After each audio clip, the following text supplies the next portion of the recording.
porque justamente nos momentos de crise é que é preciso ouvir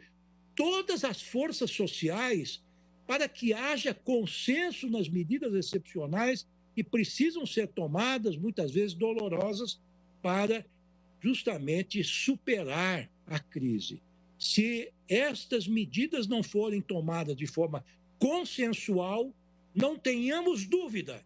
caminharemos para uma grave ruptura social de consequências imprevisíveis. As incertezas do momento vivido não podem permitir a adoção acrítica de quaisquer medidas que prometam a manutenção de empregos, ainda que bem intencionadas, sobretudo acaso vulnerem, como parecem vulnerar, o ordenamento constitucional e legal do país. Continuo dizendo que, na hipótese sob exame, o afastamento dos sindicatos de negociações entre empregados e empregadores, com o potencial de causar sensíveis prejuízos a esses últimos, contraria a própria lógica subjacente ao direito do trabalho,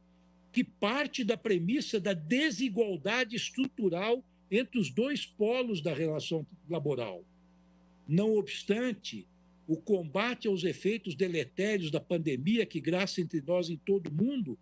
exige imaginação e flexibilidade, sem que se passe ao largo das recomendações emitidas por organismos internacionais especializados, como a Organização Internacional do Trabalho, bem assim das medidas adotadas por outros países. Vale ressaltar que, embora se compreenda a insistência governamental e de certos setores econômicos em acelerar os acordos individuais, superestimando supostas consequências deletérias decorrentes da liminar concedida, em especial o engessamento das negociações, o fato é que constituiria precedente perigosíssimo afastar a vigência de normas constitucionais asseguradoras de direitos e garantias fundamentais diante do momento de calamidade pública pela qual passamos. Isto só poderia ocorrer, e mesmo assim em escala limitada, sob a supervisão do Congresso Nacional, durante a decretação dos estados de defesa ou de sítio, escrupulosamente delimitados nos artigos 136 e 137 da Lei Maior. Ora, continuo eu, a experiência tem demonstrado que justamente nos momentos de adversidade é que se deve conferir a máxima efetividade às normas constitucionais, sob pena de graves e, não raro, irrecuperáveis retrocessos. De forma tristemente recorrente, a história da humanidade tem revelado que, precisamente nestas ocasiões, surge a tentação de suprimir, antes mesmo de quaisquer outras providências, direitos arduamente conquistados ao longo de lutas multisseculares. Primeiro, direitos coletivos, depois sociais e, por fim, individuais. Na sequência, mergulha-se no caos. A Constituição, é claro, não foi pensada para vigorar apenas em momentos de bonança. Ao contrário, o seu fiel cumprimento se faz ainda mais necessário em situações de crise, nas quais, na feliz metáfora de John Elster,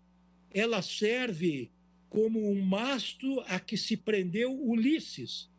para que não se perdesse em meio ao canto das sereias, pois representa a Constituição a derradeira barreira de proteção dos valores básicos da sociedade contra paixões ou interesses de uma minoria ocasional.